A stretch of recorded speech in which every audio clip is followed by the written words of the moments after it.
the right time to stand up for freedom? Could it be when you start to feel creating children who'll inherit the pain and the debt of this nation and be slaves to the banks that cause hyperinflation, who are masters of commerce, lies, and bad legislation? Whoa, if you looked in the eyes of 1,000 young children through fences of razors, their innocence stolen as the red flag of tyranny flies in the open, is that when you finally notice? Whoa, whoa, but I'm only a stranger here. I'm a long, long way from my home, and they say I can't change all the things I find strange, for what can one man do alone?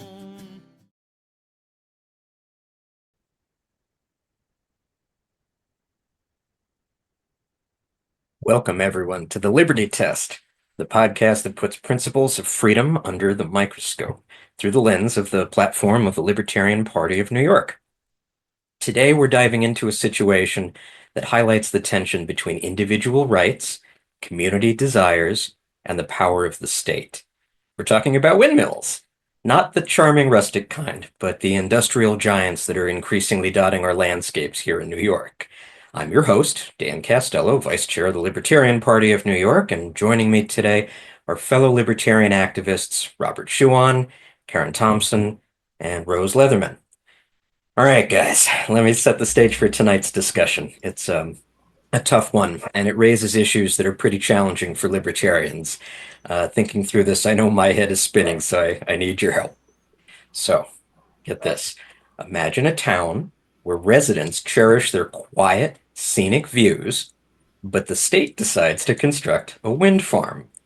The stated intention may be to promote green energy, but arguments about carbon and climate aside, the reality is that many in the community are vehemently opposed.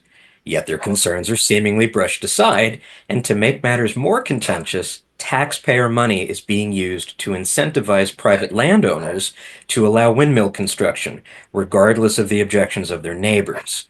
Government seizure of private property may even occur when incentives are insufficient to gain voluntary cooperation. That's eminent domain, for the public good. Now, this creates a situation where some are rewarded for going against the wishes of the community, and where some individuals might even be coerced.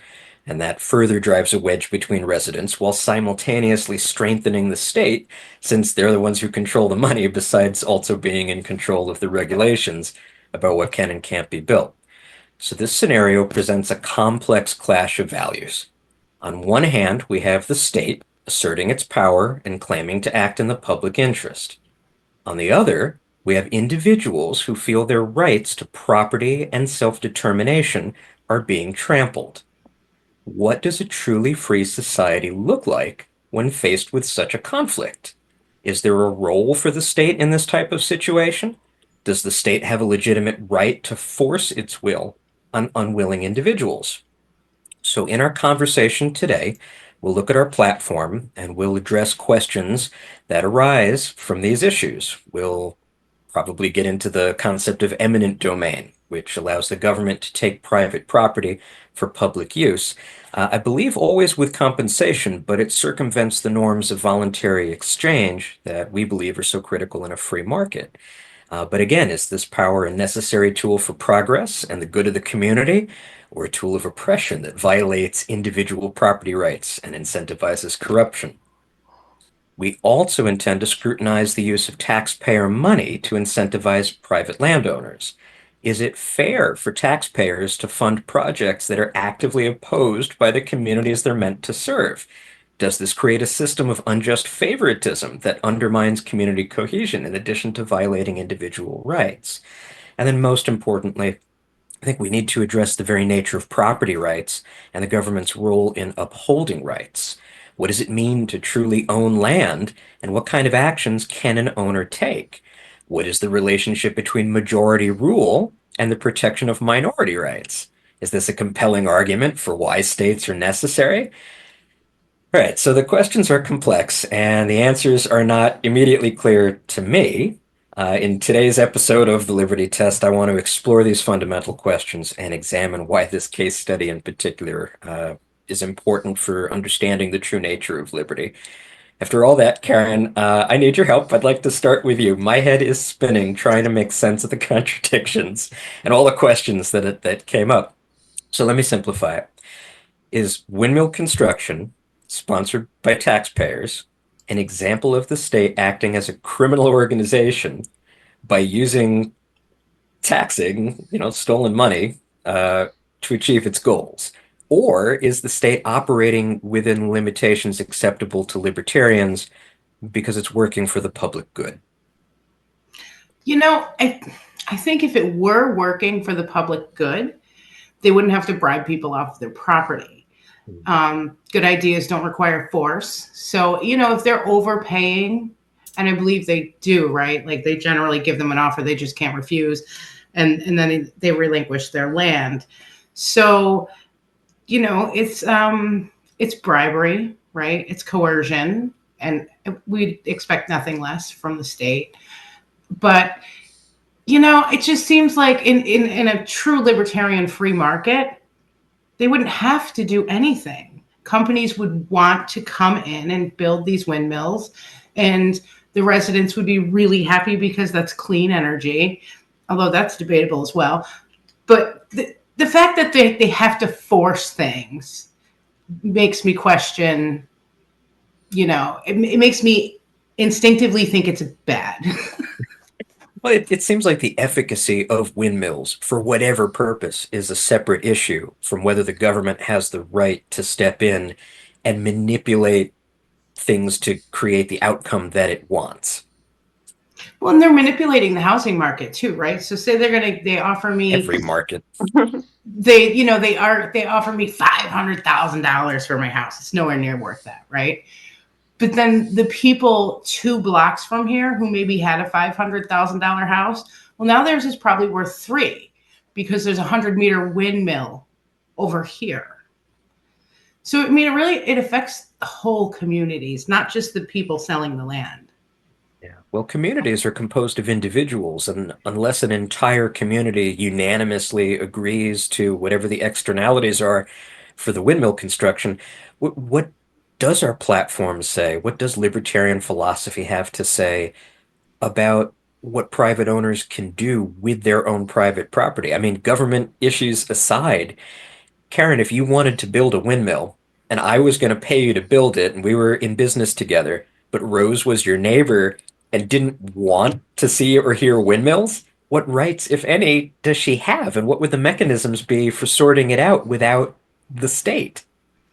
I think she could sue me for devaluing her property.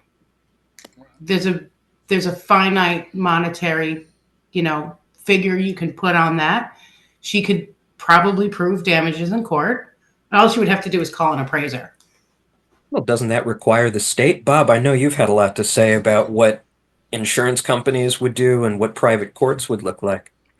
Yeah, well, the but that's how disputes that are nonviolent get settled because it comes down to a matter of money, and that's basically what the courts, the arbitration systems, the issue becomes, of course, proving that. So I'm going to digress for just a minute and pop up our platform here. Please, I So, was just gonna.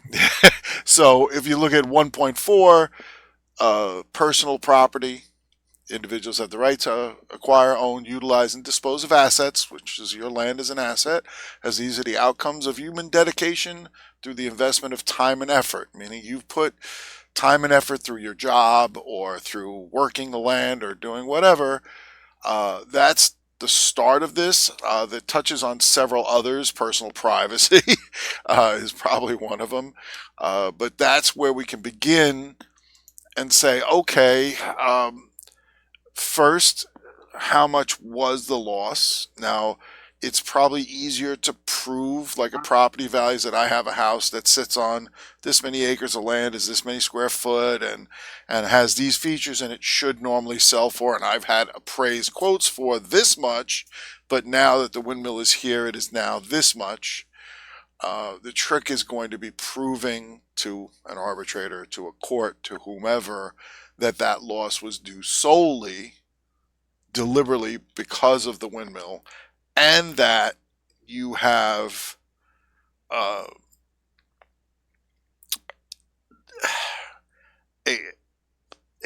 that it was done to you as deliberately, and the other person has the liability. That's the phrase I was kind of looking for. Well, I mean, if I was building a pig farm instead of a windmill, right. Well, it's and the thing. sludge came pouring down the hill into your yard, I think that would be more clear.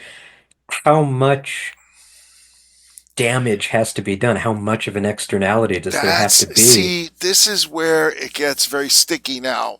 If we go the state route, okay, this is actually very comparable to airports, because airports have had the same exact issues, is that the airport will be built out in the open, developers come along, sell off all of that land right off the end of those runways where planes are going to fly, and even though the airport would put signs out, okay, saying airplanes will take off and land over this route, it didn't matter. Then people come along and say, I can't sleep at night because the airplanes are going over my head, and they would sue.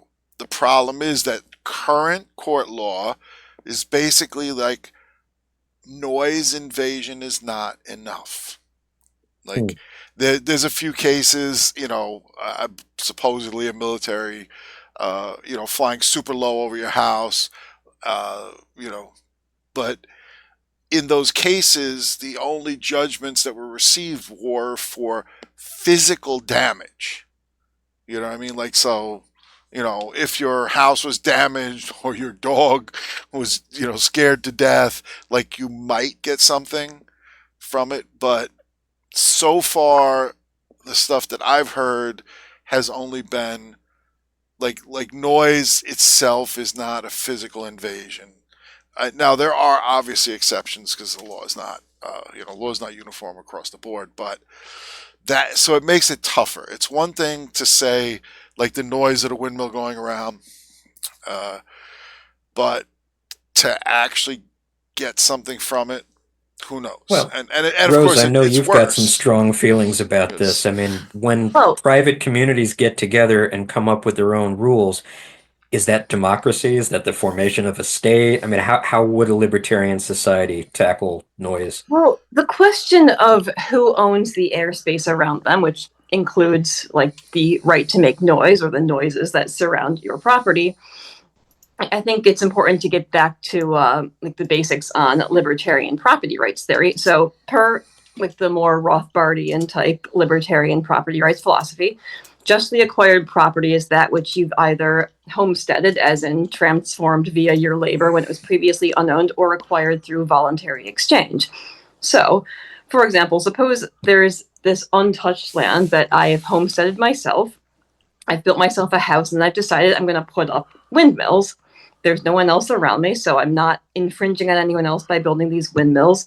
I have effectively homesteaded the, we'll call it noise space, where I built these windmills. They're making all this noise. Anyone who decides to either buy or homestead property nearby is buying it with the understanding that there's going to be noise because I had already claimed the right to make noise with my windmills. So it would be an infringement on my rights if they then say, you know what, we don't want to live near you because your windmills are keeping me up at night. Like you bought the property with the understanding that there was already windmill noise. Now, on the other hand, though, if I homesteaded property or bought property next to someone else's house and they bought it on the understanding that this was going to be a nice, quiet space, it becomes a little stickier because I do own this land, but they had already kind of homesteaded the airspace around their property with the understanding that it was going to be quiet. So you could make a more compelling argument that I was infringing on their right to enjoyment of their property if I then put up windmills without their consent. So wait a minute. If all your neighbors who moved in after you, knowing that you had windmills and that they made noise, if they all voted and said, sorry, we don't want you to have windmills anymore, under libertarian theory, that still wouldn't be sufficient to compel you to take down your windmills. Is that correct? In theory, no. In actuality, like in a stateless society, you're probably still going to have governing bodies of some sort in order to try to get around issues like this. Communities will probably have what are basically kind of like homeowners associations where people get together, they develop land, they build communal areas such as parks or gyms or swimming pools, walking trails, whatever. And they collectively decide, okay, we're going to have certain rules. For example, if you want to go fishing in the lake that's part of the community, you need you're limited to a certain number of fish so it doesn't get overfished. And also, we have limitations on how much noise you can make in order to not infringe on the other people's enjoyment of their land. Most communities are still going to have some sort of rule-making mechanisms. They're still going to have some type of governing body. And then, like per the contract you sign when you buy the property and move into their community, it'll probably outline what recourse people have. They get you're fined or you owe them compensation or possibly up to and including eviction potentially.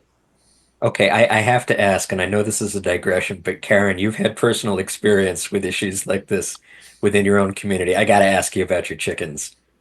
My chickens are great because they don't know they're here. It's the other people's chickens. It's other people's chickens. But it's the same kind of thing, right? Like you buy property in a community. It's a right to farm community, right? You would assume that things like 6 chickens or a garden, the gardens are regulated here. I think there's an assumption when you move out to the country in a right to farm community that you can have these things.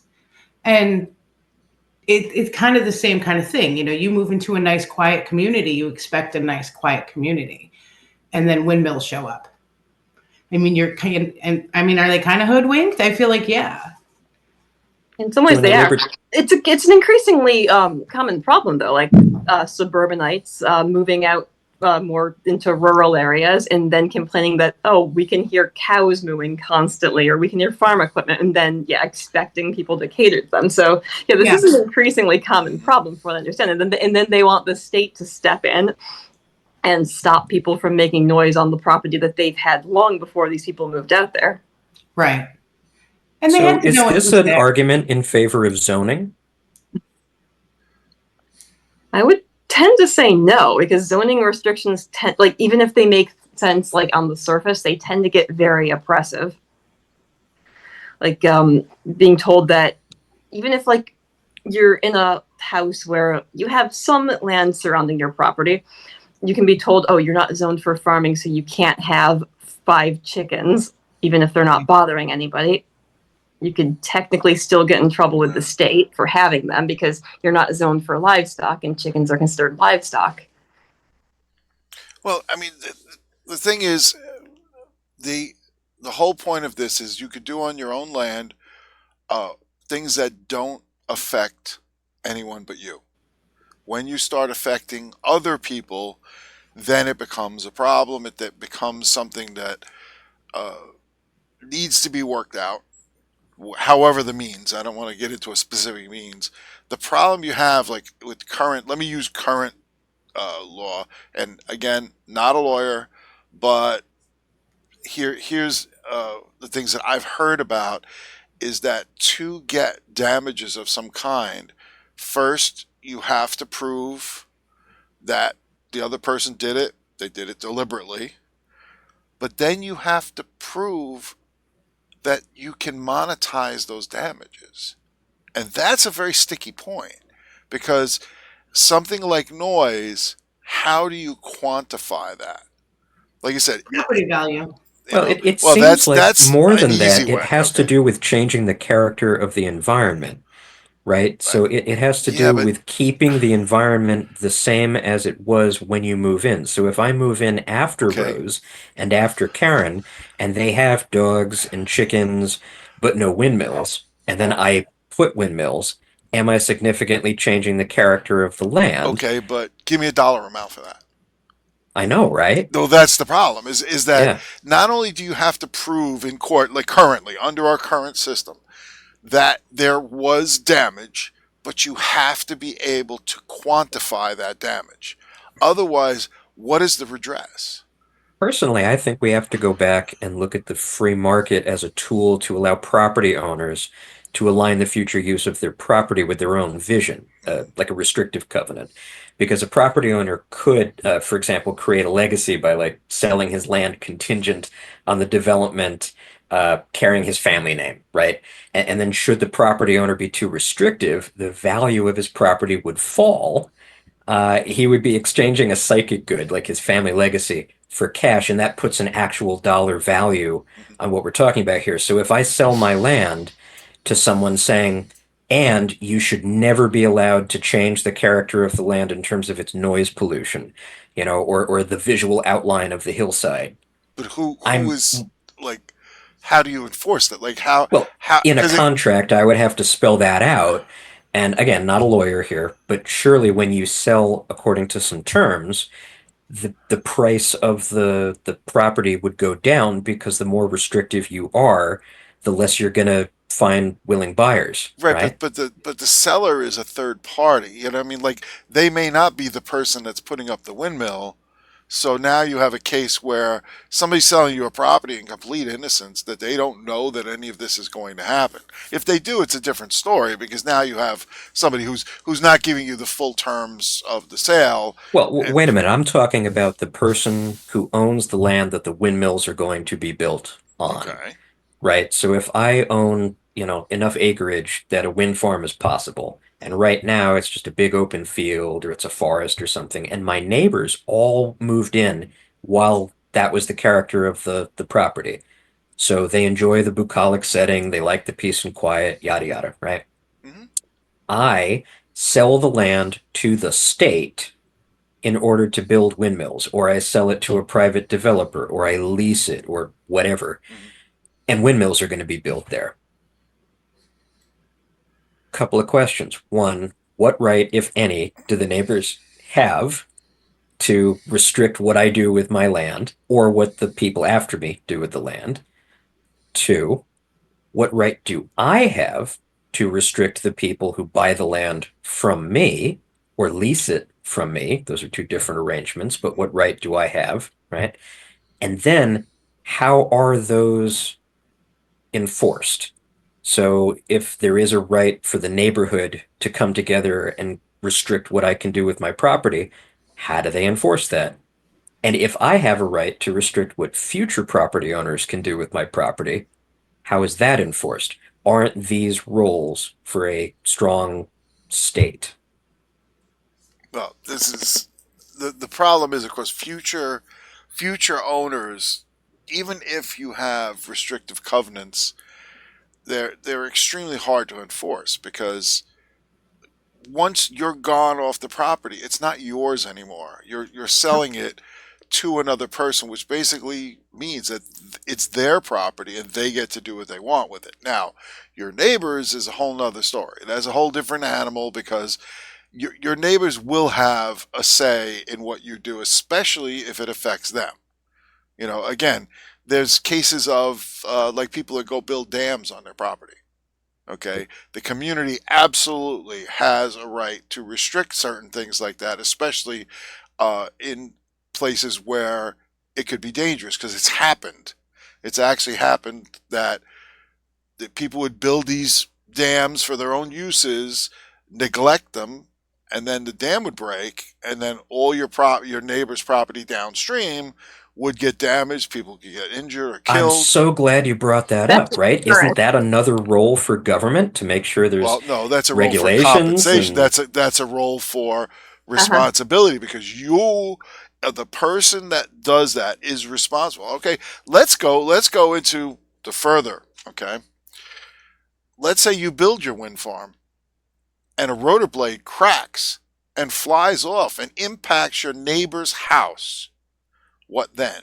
Okay, where do we go from there? Because now it's more than, so we get away from the esoteric topic of noise and whether it's even quantifiable, and get into the tower gets hit by a big windstorm, falls over, lands on your house, okay, or your car, or whatever. Now you have physical damage done to your property by this windmill that you did not anticipate, and your insurance company's like, wait a minute, that's not, that's their problem.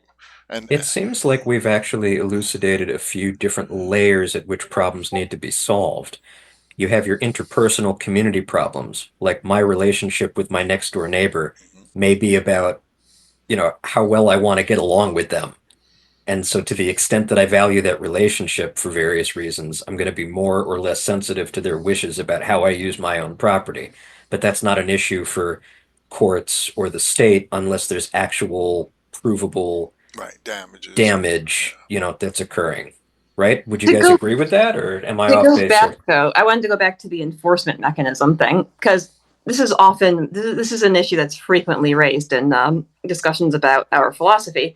Okay, how would you enforce anything if there's no state with a monopoly on force? Like, what if people decide, you know what, I signed this contract, but hey, you can't do anything to me if I don't decide to follow through on it, so I don't have to obey it. Like, how would you enforce these things? Well, Well, you get the neighborhood together with pitchforks, right?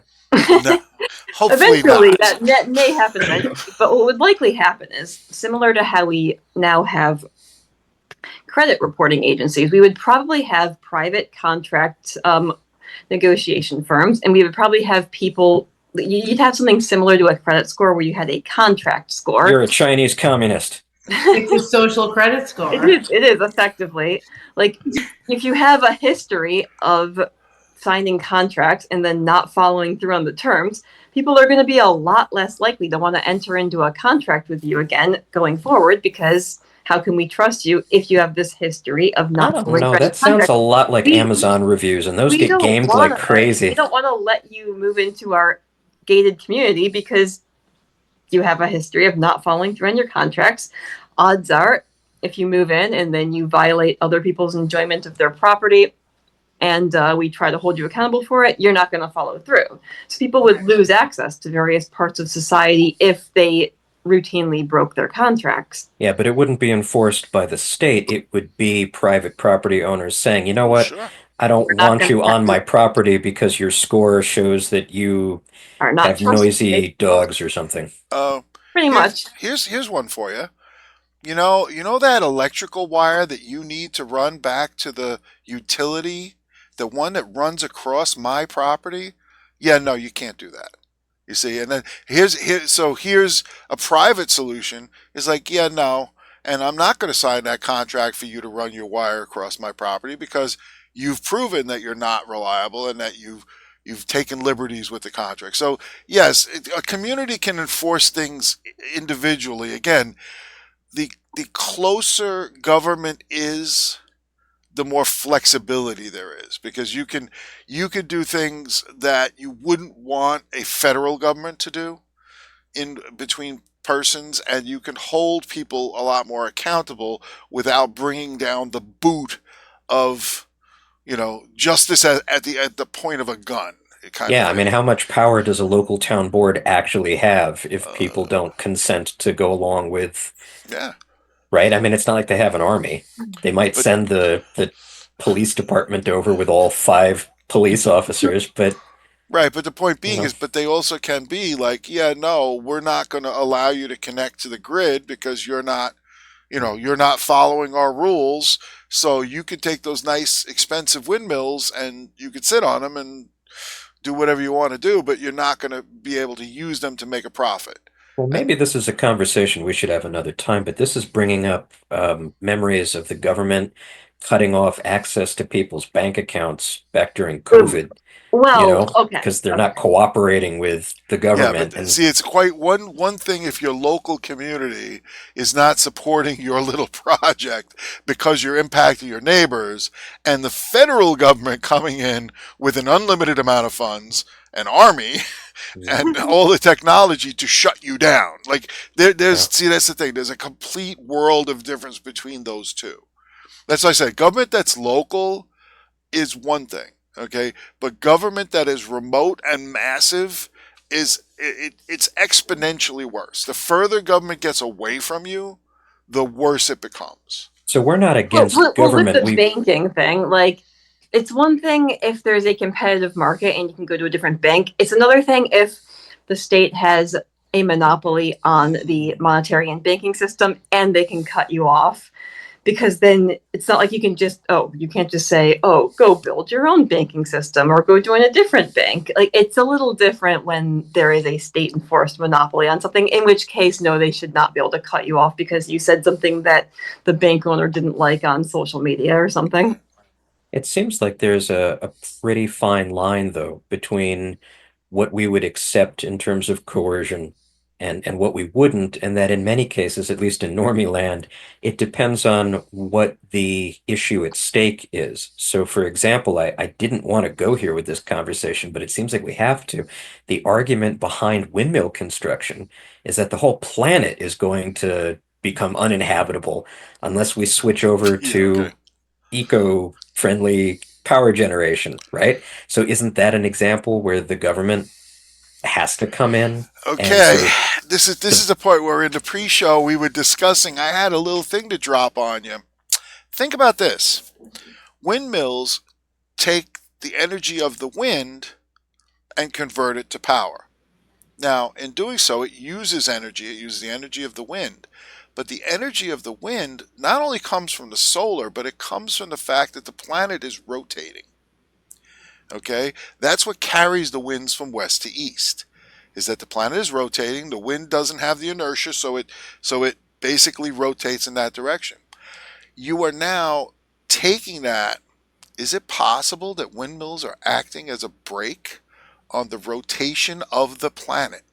Okay? Now, it sounds crazy, but is that possible? And if so, what are the long-term downstream effects of that? So now you have, right? Okay, now that's from out of left field, but it's an interesting question, and you got to kind of think about it, like, you're saying there's always externalities, no matter what. Well, this is similar to fossil fuels. Burning fossil fuels has externalities in that it may be raising the temperature of the earth and bringing about, or at least speeding up the rate at which climate cycles happen, or possibly but irreversibly slowing the rotation of the planet. I would honestly say that would be a much bigger deal. It's true, yes. I imagine it would be. If there's any truth to it, I imagine it would be. I would think that the effect would be negligible. However, damaging the environment, like, again, that's a pretty serious externality. So have you heard about it? Have you heard about everyone else's ability, not just to enjoy the planet they live on, but to continue to exist? But the fact that they are noticing a reduction in how quickly the Earth is turning, and that the magnetic pole is... That's the laws of physics, though. The moon is moving further away from the Earth, and if you imagine a spinning ballerina, when her arms are in close, she spins faster. When her arms are out wide, she spins slower because she only has so much inertia. So because the Earth and the moon, among other bodies, are all affecting each other as they rotate and interact, the further away the moon is from the Earth, the slower we're going to rotate. And so that's why we're slowing down. And it's such an incremental amount that it's not going to affect us meaningfully in the entire lifespan that humans are expected to be on the planet. When windmills eventually fall out of favor because some politically connected mega corporation has another type of energy that they want to sell the public on, they're going to start playing this up. Okay, right now it's that, fossil fuels cause, because they pump CO2 into the atmosphere and they cause global warming. Next it's going to be, windmills are bad for the environment because they slow down the rotation of the planet. This is why we need to transition over to this type of energy. Rose, I know you and I both like geothermal, but aren't we stealing some of the heat energy from the Earth in order to heat our homes, right? Aren't we increasing entropy and resulting in the death of the universe? Consequences. I mean, that's the way it is, you know. That's but it's just an interesting thing to think about. It's like it really is, and I think you raise a good point, because no matter what you do, there's no solutions, only trade-offs. And that was Thomas Sowell very, very knowledgeable economist who's underappreciated. And I think that when the government is making the decisions, we run into several problems. We run into the classic problem of all central planning, right? Which is that they just can't have perfect enough information to know all the externalities and all the preferences of all the individuals involved. At best, they could perfectly match with what individuals would choose to do on their own, right? They could never do better than that because that's the gold standard. So unless they're perfect, they're always going to fall short of what individuals acting freely and voluntarily would work out for themselves. So that's one problem. Other problems, though, also include the fact that there's corruption. And when you give anybody as much power as they would need to take even a reasonable crack at central planning problems like this, the power also allows them to serve their own ends and then just to justify it or rationalize it by claiming they're trying to meet public ends. So I guess that's a good segue into the issue of eminent domain. So enough people might think that global warming is enough of a problem and that windmills are a solution to it. And they might see our intransigence about having windmills in our community as standing in the way of preventing horrible climate catastrophe. So they might use a self-defense argument, Section 3, I think, of our platform, to say that they have to use force, they have to use coercion, at least a reasonable amount of it, in order to protect themselves, right? So what do we think about that? Is the government justified if enough people believe there's a threat that they can circumvent private property rights? If You enough get people very believe there's a threat, they'll sell their property to the government. Yeah, I mean, everything has a price. So if the state can make enough of an offer that you can't refuse, you'll sell it to them. So the idea that they can use force and then compensate you after the fact, like that's just how they get away with paying you subpar price for your property or basically forcing you off of your land against your will without having to really, try to negotiate or try to offer you a fair price for it. Well, that was an easy answer. So eminent domain is just theft. It is because you own the property. Once you own it, it's yours. Well, If you can make a New York convincing State would have something argument, to say about that. Well, then that begs the question: if if you they make are, if the state is going to use voluntary means paying you, how does the state get the means to pay you? So they stole that too. the state does not create anything. The state is the parasitic class that lives off of the productive class. So we've decided that government should be local, that it should The more compensate local, the people. better. Voluntary. The more Right. local, the better. Okay. So government should compensate people to incentivize behavior change rather than use rather than coercion. dictate it. Right, unless it's an absolute immediate defense situation, right? That's another conversation. Right.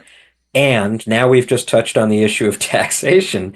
So it sounds like government should only be able to raise funds that are, what, donated? Things that people actually want. If there is demand for something, people will pay for it.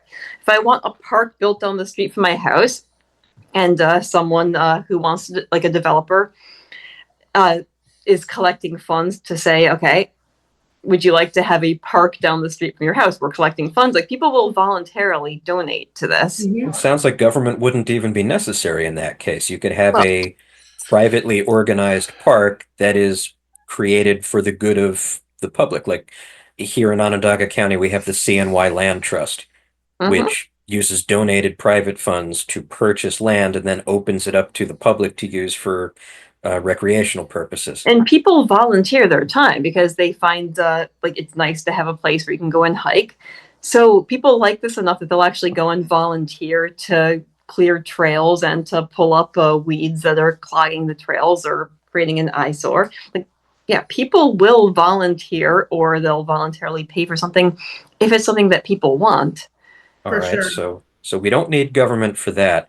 Don't we need government then to operate the courts when there are disputes? Don't we have to go to some arbitration, and Well, shouldn't see, that be you just run said by the the magic state? word, right? The arbitration, because again, arbitration is not necessarily and rarely is government run. It's private companies that see. Again, it's the reputation argument again, because uh, if there was a true arbitration system where you had companies that had reputations of giving fair judgments, you would then get a hierarchy, because the best ones, the ones that give the most straight down the middle, this is the way it is, they could probably charge more, because at least if you're going into arbitration, you can believe that you have a chance to come out successful.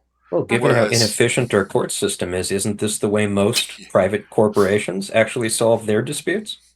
yeah, the problem is that this is uh, the the corporations having forcing people to use arbitration and to use their arbitration is just transferring the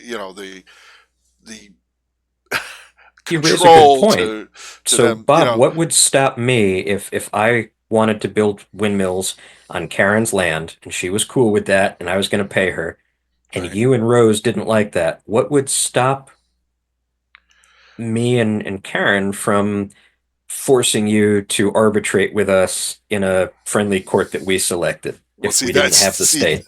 Is well, there a contract? Did we sign a contract when we right. moved into this covenant community, No, or is it of just course kind not. of a free for all? and, So and it's usually made the other way around, because it's the public good argument. It's the same thing. Can you stop an airplane flying over your house? No. Do you own the air over your house? Ah, there's a question, isn't it? Technically, yes, you do. You have Mhm. air rights how under far up? those. How far up, right? What about the That's the satellites question go that gets by? litigated all the time, because With again, drones, it's becoming a lot stickier because people are actually complaining. Oh, my neighbor keeps flying drones over my house. Don't that's I right. own the airspace above my house because they're Yeah. invading my privacy? And I still could think you shoot down that litigation drone? is the answer.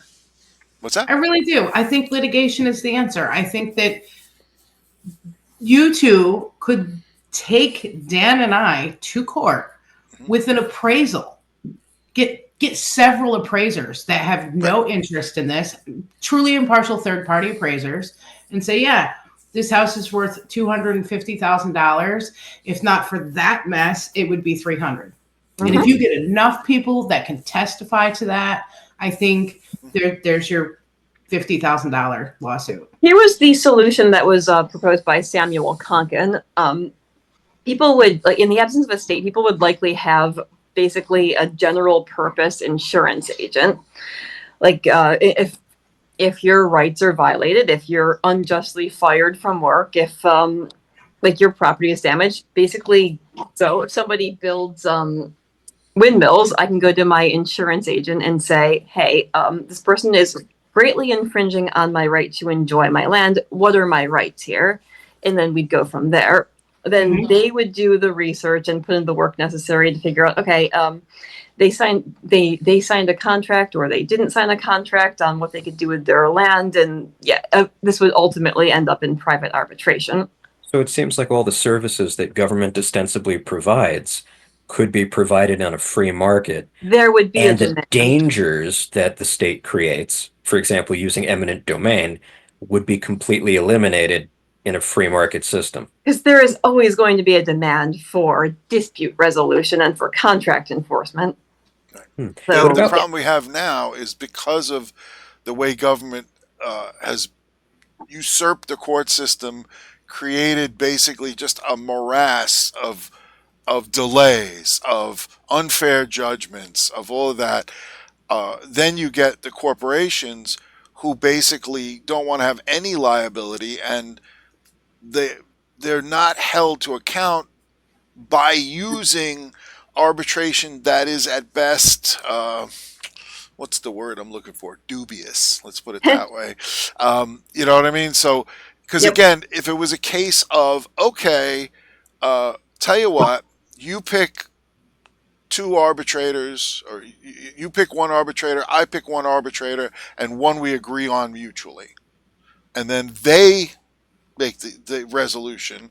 And again, the arbitration firm would have the chore of taking care of their own reputation. Because again, if I choose an arbitrator that seems to me is on the side of the little guy, and you choose the one that's on the side of the corporation, then the two of them will sit down and say, well, we're going to pick the third one between us. You'll get quickly into a system where the arbitration system itself will become much more fair. Because not only that, but you wouldn't have the power of the state tilting the scale. And giving people like a blanket immunity for things that should be arbitrated and you should be responsible for. So well, this raises again, like if a person has a history of not following through on their contracts, these arbitration firms and these insurance companies are probably not going to cover you in the first place, which is going to make it it's going to make it very hard to exist in polite society. Their own business, yeah. Yeah, but this raises the question, what about people who lack the resources to be able to use these means? Well, what if I have a very small shack next to Karyn's Windmills and I'm going to be affected, but it's just a little shack and I'm poor? But see, a lot of your neighbors will be affected too. So now you end up getting a group together who can then, put together, right, like the typical class action type deal, except that the lawyers don't get 98% of the. Right. When you have one court system, basically, when there's a state monopoly on it, it's so much easier for larger players to bribe the system. Like, right. For example, if I sign on to a health insurance plan, and then like my health insurance company decides not to follow through or not to fulfill their contract by covering a claim that I make, like, there is a very good chance that, one, I'm not going to even have the money to pursue it because this company probably has 10,000 times the amount of money that I do. And two, there's a good chance that like the judge is going. There's potential there that the judge might own stock in this particular company. Like basically the entire system is likely to be rigged against me. When you have a competitive market in arbitration, that is a lot harder because it's hard to bribe every single arbitration company. And then if one company is found to be taking bribes and to be biased in favor of certain companies, people are not going to use them. They're going to go to a different one. So it's a lot more difficult. So this is a lot less likely in a truly decentralized competitive market. Thank you, guys. I'm feeling a lot less confused about what libertarian philosophy has to say about this. I'm feeling a lot more relaxed and like, okay, we got this. And then something you just said, Rose, made me think, well, we're very far from that system. Yeah, just a little. So I want to ask you guys, and I know there's not going to be perfect answers to this question, but I know we've all had our dealings in our own ways, with similar sorts of issues. What can we do under the existing system to try and bring about changes that are closer to the libertarian ideal? If, say, in Madison County, Casanova, where they're considering building some windmills nearby, there's landowners there who love the scenery, they love the peace and quiet, and there are individuals within the town who are very upset at the thought that windmills are going to come in. What could they do, in your opinion, to try and prevent that from happening? All they can do is protest. Yeah, at this point, it's all they can do. Because the state controls it all, right? So if the state wants to put the windmills there, now it's you against a state with billions of dollars, hundreds of lawyers, okay, who's going to push this through for political reasons, and worse, the contractors that they're going to choose or the companies that they're going to choose will not be chosen on the minimal impact to the environment and the quality of the devices that they're putting in.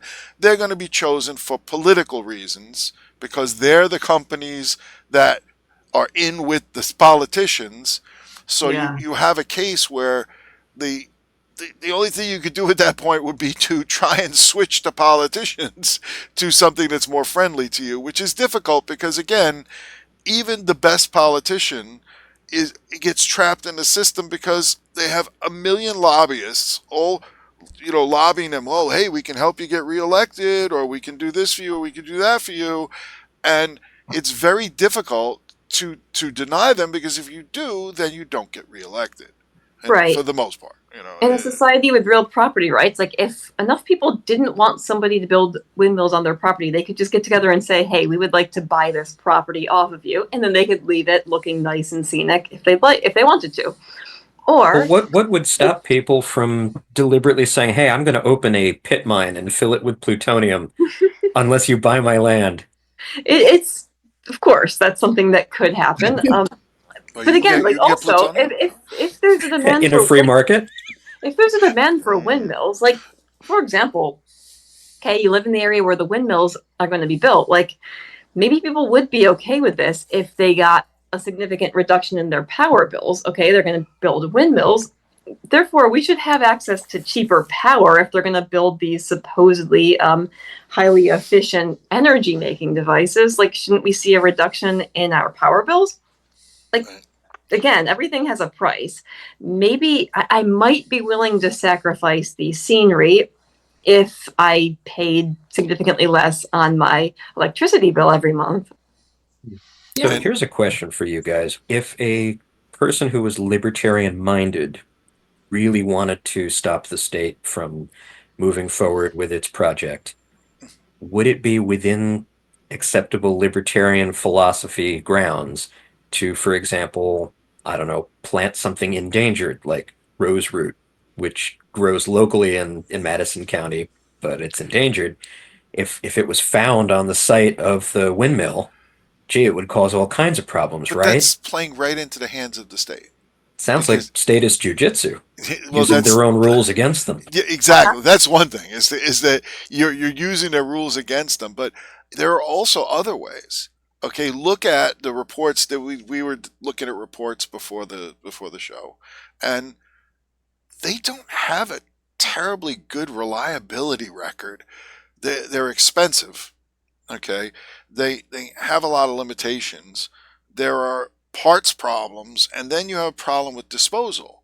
So, because this is the part that they kind of keep from everybody, is that those vanes, those blades don't last forever, but yet they're made of materials that are intended, theoretically at least, to be pretty much indestructible because they have to take high wind loads and high pressure loads and all that.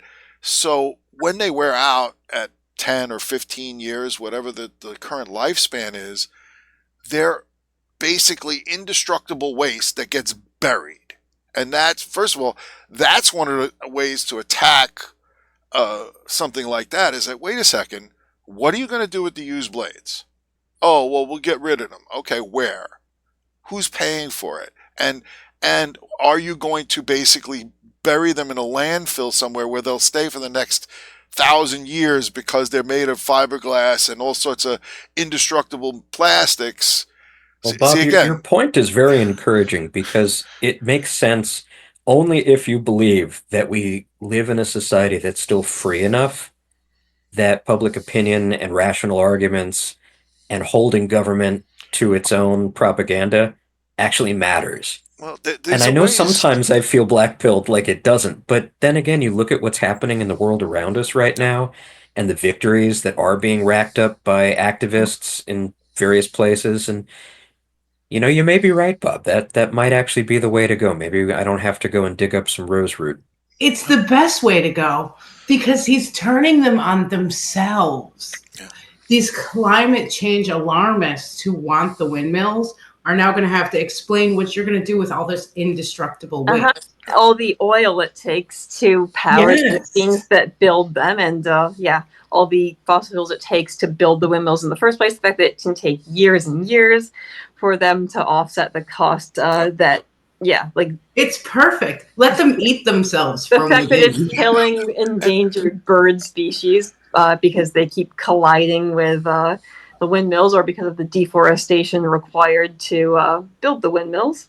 So it sounds like you guys are making the case for people to get active locally, to go to town board meetings, to talk to their local government officials, to let them know that how they vote on issues like this at higher levels will matter.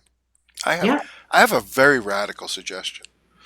All town board meetings must be after 6 p.m. at night on the weekdays or on the weekends, or Yeah. during the day on the weekends. And if you held politicians to that right there, that would be a game changer.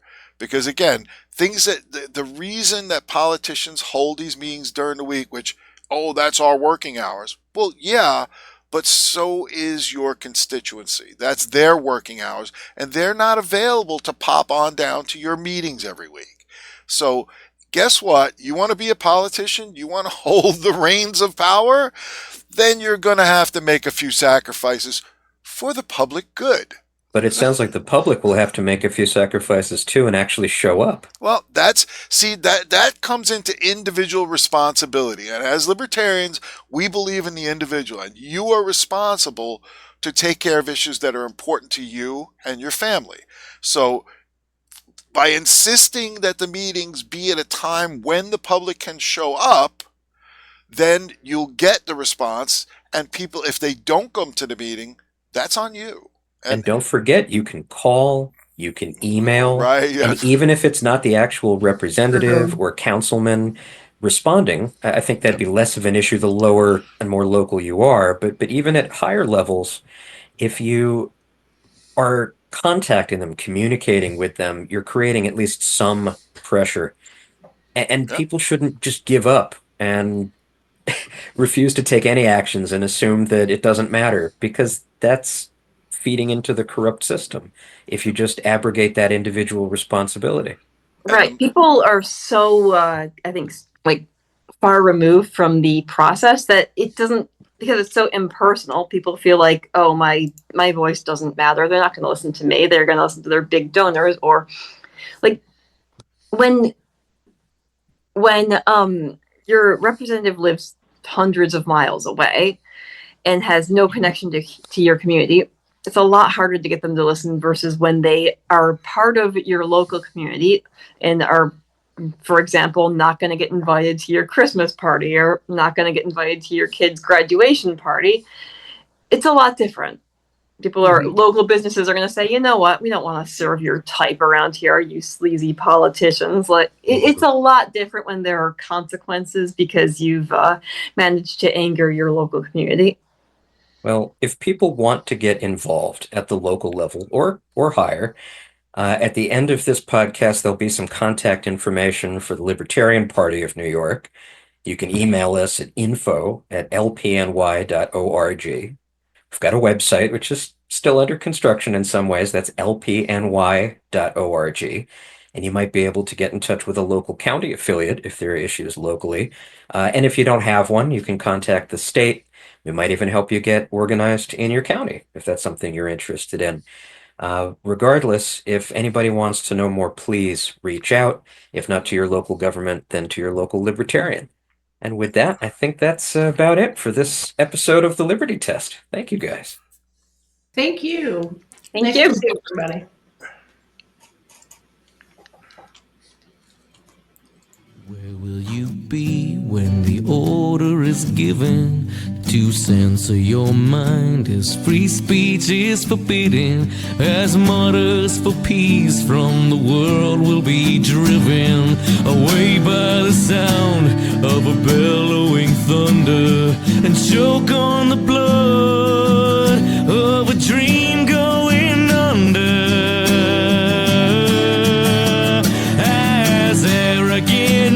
Tear up our Constitution, and from every direction we cry revolution, standing together and without permission, soldiers for truth in the war of attrition, the love of our country as our